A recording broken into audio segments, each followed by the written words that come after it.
حضور اکرم صلی اللہ علیہ وآلہ وسلم کا ارشاد ہے، تمام اعمال کا دار و مدار نیت پر ہے، اور ہر عمل کا نتیجہ ہر انسان کو اس کی نیت کے مطابق ہی ملے گا۔ بس جس کی ہجرت دولت دنیا حاصل کرنے کے لیے ہو یا کسی عورت سے شادی کی غرض سے ہو، بس اس کی ہجرت انہی چیزوں کے لیے ہوگی جن کے حاصل کرنے کی نیت سے اس نے ہجرت کی۔ صحیح بخاری حدیث نمبر 1۔ حضور اکرم صلی اللہ علیہ وآلہ وسلم نے فرمایا کہ وحی نازل ہوتے وقت کبھی مجھ کو گھنٹی کی سی آواز محسوس ہوتی ہے، اور وحی کی یہ کیفیت مجھ پر بہت شاق گزرتی ہے۔ جب یہ کیفیت ختم ہوتی ہے تو میرے دل و دماغ پر اس فرشتے کے ذریعے نازل شدہ وحی محفوظ ہو جاتی ہے، اور کسی وقت ایسا ہوتا ہے کہ فرشتہ بشکل انسان میرے پاس آتا ہے اور مجھ سے کلام کرتا ہے، بس میں اس کا کہا ہوا یاد رکھ لیتا ہوں۔ حضرت صلی اللہ علیہ وآلہ وسلم پر وحی کا ابتدائی دور اچھے سچے پاکیزہ خوابوں سے شروع ہوا۔ آپ خواب میں جو کچھ دیکھتے وہ صبح کی روشنی کی طرح صحیح اور سچا ثابت ہوتا۔ پھر من جانب قدرت آپ تنہائی پسند ہو گئے، اور آپ نے غار حرا میں خلوت نشینی اختیار فرمائی، اور کئی دن اور رات وہاں مسلسل عبادت اور یاد الہی و ذکر میں مشغول رہنے لگے۔ جب تک گھر آنے کو دل نہ چاہتا توشہ ہمراہ لیے ہوئے وہاں رہتے۔ توشہ ختم ہونے پر ہی اہلیہ محترمہ حضرت خدیجہ رضی اللہ تعالی عنہا کے پاس تشریف لاتے، اور کچھ توشہ ہمراہ لے کر پھر وہاں جا کر خلوت گزین ہو جاتے۔ یہی طریقہ جاری رہا یہاں تک کہ آپ پر حق منکشف ہو گیا، اور آپ غار حرا ہی میں قیام پذیر تھے کہ اچانک حضرت جبرائیل علیہ السلام آپ کے پاس حاضر ہوئے اور کہنے لگے کہ اے محمد پڑھو۔ آپ فرماتے ہیں کہ میں نے کہا کہ میں پڑھنا نہیں جانتا۔ آپ صلی اللہ علیہ وسلم فرماتے ہیں کہ فرشتے نے مجھے پکڑ کر اتنے زور سے بھینچا کہ میری طاقت جواب دے گئی، پھر مجھے چھوڑ کر کہا پڑھو۔ میں نے پھر وہی جواب دیا کہ میں پڑھا ہوا نہیں ہوں۔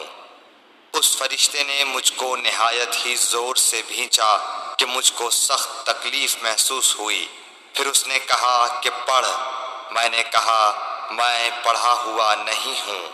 فرشتے نے تیسری بار مجھ کو پکڑا اور تیسری مرتبہ پھر مجھ کو بھینچا، پھر مجھے چھوڑ دیا اور کہنے لگا کہ پڑھو اپنے رب کے نام کی مدد سے جس نے پیدا کیا اور انسان کو خون کی پھٹکی سے بنایا۔ پڑھو اور آپ کا رب بہت ہی مہربانیاں کرنے والا ہے۔ بس یہی آیتیں آپ حضرت جبرائیل علیہ السلام سے سن کر اس حال میں غار حرا سے واپس ہوئے کہ آپ کا دل اس انوکھے واقعے سے کانپ رہا تھا۔ آپ حضرت خدیجہ کے ہاں تشریف لائے اور فرمایا کہ مجھے کمبل اوڑھا دو، مجھے کمبل اوڑھا دو۔ لوگوں نے آپ کو کمبل اوڑھا دیا۔ جب آپ کا ڈر جاتا رہا تو آپ نے اپنی زوجہ محترمہ حضرت خدیجہ رضی اللہ تعالی عنہا کو تفصیل کے ساتھ یہ واقعہ سنایا، اور فرمانے لگے کہ مجھ کو اب اپنی جان کا خوف ہو گیا ہے۔ آپ کی اہلیہ محترمہ حضرت خدیجہ رضی اللہ تعالی عنہا نے آپ کی ڈھارس بندھائی اور کہا کہ آپ کا خیال صحیح نہیں ہے۔ اللہ کی قسم آپ کو اللہ کبھی رسوا نہیں کرے گا۔ آپ تو اخلاق فاضلہ کے مالک ہیں، آپ تو کنبہ پرور ہیں، بے کسوں کا بوجھ اپنے سر پر رکھتے ہیں، مفلسوں کے لیے آپ کماتے ہیں، مہمان نوازی میں آپ بے مثال ہیں اور مشکل وقت میں آپ امر حق کا ساتھ دیتے ہیں۔ ایسے اوصاف حسنہ والا انسان یوں بے وقت ذلت و خواری کی موت نہیں پا سکتا۔ پھر مزید تسلی کے لیے حضرت خدیجہ رضی اللہ تعالی عنہا آپ کو ورقہ بن نوفل کے پاس لے گئیں، جو ان کے چچا زاد بھائی تھے اور زمانہ جاہلیت میں نصرانی مذہب اختیار کر چکے تھے اور عبرانی زبان کے کاتب تھے۔ چنانچہ انجیل کو بھی حسب منشاء خداوندی عبرانی زبان میں لکھا کرتے تھے۔ انجیل سریانی زبان میں نازل ہوئی تھی، پھر اس کا ترجمہ عبرانی زبان میں ہوا۔ ورقہ اسی کو لکھتے تھے۔ وہ بہت بوڑھے ہو گئے تھے، یہاں تک کہ ان کی بینائی بھی رخصت ہو چکی تھی۔ حضرت خدیجہ رضی اللہ تعالی عنہا نے ان کے سامنے آپ کے حالات بیان کیے اور کہا کہ اے چچا زاد بھائی، اپنے بھتیجے محمد صلی اللہ علیہ وسلم کی زبانی ذرا ان کی کیفیت سن لیجئے۔ وہ بولے کہ بھتیجے، آپ نے جو کچھ دیکھا ہے اس کی تفصیل سناؤ۔ چنانچہ آپ صلی اللہ علیہ وآلہ وسلم نے از اول تا آخر پورا واقعہ سنایا، جسے سن کر ورقہ بے اختیار ہو کر بول اٹھے کہ یہ تو وہی ناموس معزز رازدان فرشتہ ہے جسے اللہ نے حضرت موسیٰ علیہ السلام پر وحی دے کر بھیجا تھا۔ کاش میں آپ کے اس عہد نبوت کے شروع ہونے پر جواں عمر ہوتا، کاش میں اس وقت تک زندہ رہتا جب کہ آپ کی قوم آپ کو اس شہر سے نکال دے گی۔ رسول کریم صلی اللہ علیہ وآلہ وسلم نے یہ سن کر تعجب سے پوچھا کہ کیا وہ لوگ مجھ کو نکال دیں گے، حالانکہ میں تو ان میں صادق و امین و مقبول ہوں۔ ورقہ بولا، ہاں یہ سب کچھ سچ ہے، مگر جو شخص بھی آپ کی طرح امر حق لے کر آیا لوگ اس کے دشمن ہی ہو گئے ہیں۔ اگر مجھے آپ کی نبوت کا وہ زمانہ مل جائے تو میں آپ کی پوری مدد کروں گا۔ مگر ورقہ کچھ دنوں کے بعد انتقال کر گئے، پھر کچھ عرصے تک وحی کی آمد موقوف رہی۔ صحیح بخاری حدیث نمبر 3۔ حضور اکرم صلی اللہ علیہ وآلہ وسلم نے وحی کے رک جانے کے زمانے کے حالات بیان فرماتے ہوئے کہا کہ ایک روز میں چلا جا رہا تھا کہ اچانک میں نے آسمان کی طرف ایک آواز سنی اور میں نے اپنا سر آسمان کی طرف اٹھایا۔ کیا دیکھتا ہوں کہ وہی فرشتہ جو میرے پاس غار حرا میں آیا تھا وہ آسمان و زمین کے بیچ میں ایک کرسی پر بیٹھا ہوا ہے۔ میں اس سے ڈر گیا اور گھر آنے پر میں نے پھر کمبل اوڑھنے کی خواہش ظاہر کی۔ اس وقت اللہ پاک کی طرف سے یہ آیات نازل ہوئیں، اے لحاف اوڑھ کر لیٹنے والے، اٹھ کھڑا ہو اور لوگوں کو عذاب الہی سے ڈرا اور اپنے رب کی بڑائی بیان کر اور اپنے کپڑوں کو پاک صاف رکھ اور گندگی سے دور رہ۔ اس کے بعد وہی تیزی کے ساتھ پے در پے آنے لگی۔ صحیح بخاری حدیث نمبر 4۔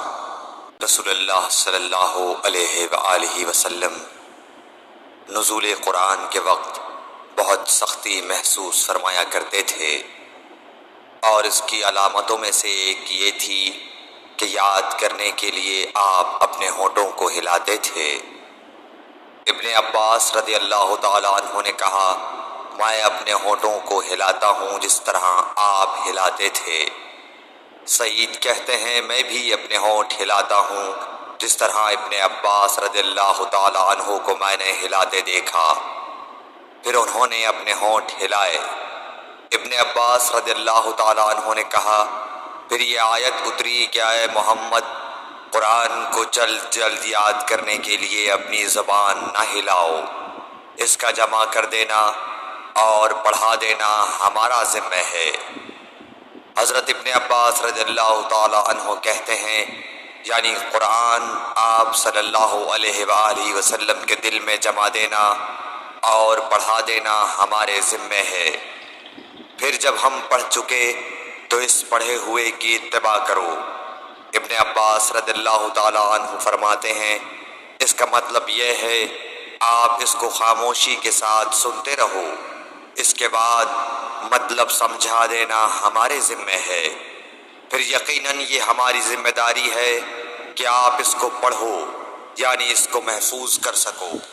چنانچہ اس کے بعد جب آپ کے پاس حضرت جبرائیل علیہ السلام وحی لے کر آتے تو آپ توجہ سے سنتے، جب وہ چلے جاتے تو رسول اللہ صلی اللہ علیہ وسلم اس وحی کو اس طرح پڑھتے جس طرح حضرت جبرائیل علیہ السلام نے اسے پڑھا تھا۔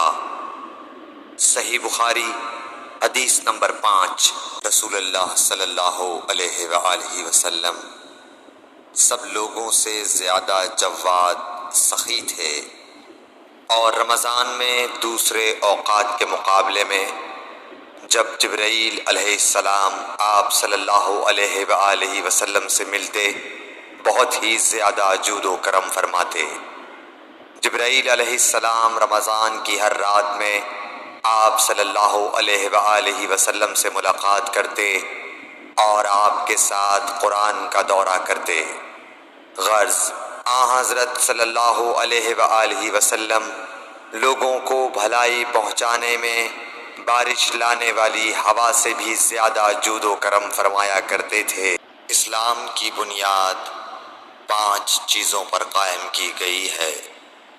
اول، گواہی دینا کہ اللہ کے سوا کوئی معبود نہیں اور بے شک حضرت محمد صلی اللہ علیہ وسلم اللہ کے سچے رسول ہیں، اور نماز قائم کرنا اور زکوٰۃ ادا کرنا اور حج کرنا اور رمضان کے روزے رکھنا۔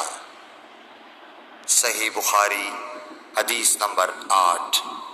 نبی کریم صلی اللہ علیہ وآلہ وسلم نے فرمایا کہ ایمان کی 60 سے کچھ اوپر شاخیں ہیں، اور حیا، شرم بھی ایمان کی ایک شاخ ہے۔ حضرت محمد مصطفیٰ صلی اللہ علیہ وآلہ وسلم نے فرمایا مسلمان وہ ہے جس کی زبان اور ہاتھ سے مسلمان بچے رہیں، اور مہاجر وہ ہے جو ان کاموں کو چھوڑ دے جن سے اللہ نے منع فرمایا۔ صحیح بخاری حدیث نمبر 10۔ لوگوں نے پوچھا یا رسول اللہ کون سا اسلام افضل ہے؟ تو نبی صلی اللہ علیہ وسلم نے فرمایا وہ جس کے ماننے والے مسلمانوں کی زبان اور ہاتھ سے سارے مسلمان سلامتی میں رہیں۔ صحیح بخاری حدیث نمبر 11۔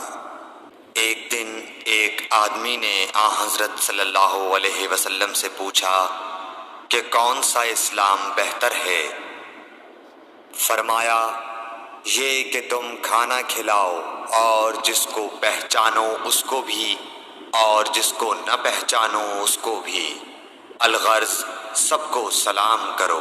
حضور اکرم صلی اللہ علیہ وآلہ وسلم نے فرمایا تم میں سے کوئی شخص ایماندار نہ ہوگا جب تک اپنے بھائی کے لیے وہ نہ چاہے جو اپنے نفس کے لیے چاہتا ہے۔ صحیح بخاری حدیث نمبر 13۔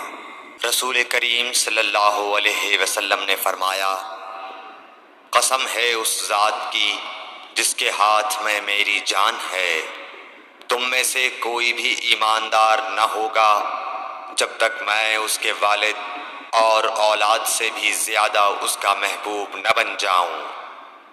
صحیح بخاری حدیث نمبر 14۔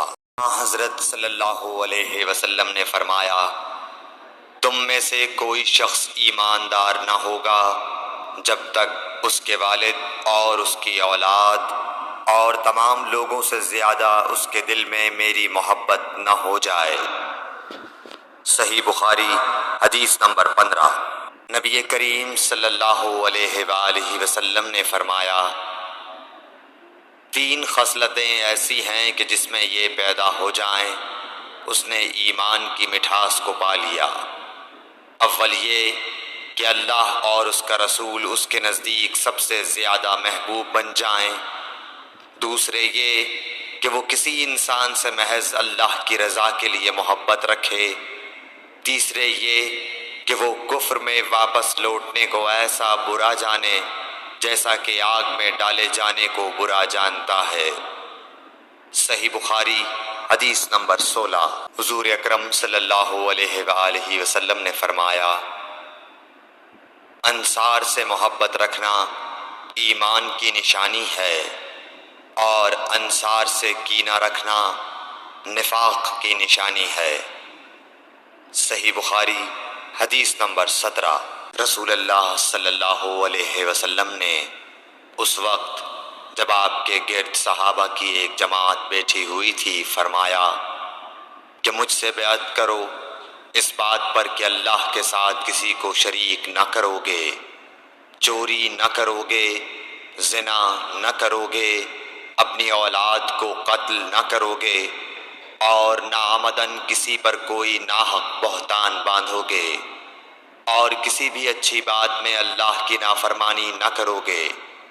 جو کوئی تم میں اس عہد کو پورا کرے گا تو اس کا ثواب اللہ کے ذمہ ہے، اور جو کوئی ان بری باتوں میں سے کسی کا ارتکاب کرے اور اسے دنیا میں اسلامی قانون کے تحت سزا دے دی گئی تو یہ سزا اس کے گناہوں کے لیے بدلہ ہو جائے گی، اور جو کوئی ان میں سے کسی بات میں مبتلا ہو گیا اور اللہ نے اس کے گناہ کو چھپا لیا تو پھر اس کا معاملہ اللہ کے حوالے ہے، اگر چاہے معاف کرے اور اگر چاہے سزا دے دے۔